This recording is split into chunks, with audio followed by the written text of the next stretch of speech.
So you want to screen record in your PC using OBS, and then you added display capture, but then you still get this black screen. So here's how you do it.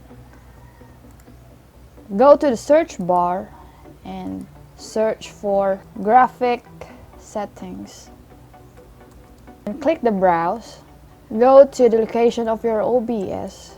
In my case, it's in the local disk, then program files, and then OBS Studio. Click the bin and then click this OBS 64 and then add it. And click the options, and you can use it as power saving or high performance. I recommend use this power saving since you're only using it for screen recording. Save.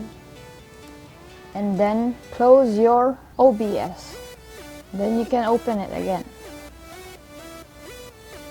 Now it's working. It's the easiest way, but there are some cases that it doesn't work. It has different options, and I'm gonna show you that in the next video. Ciao!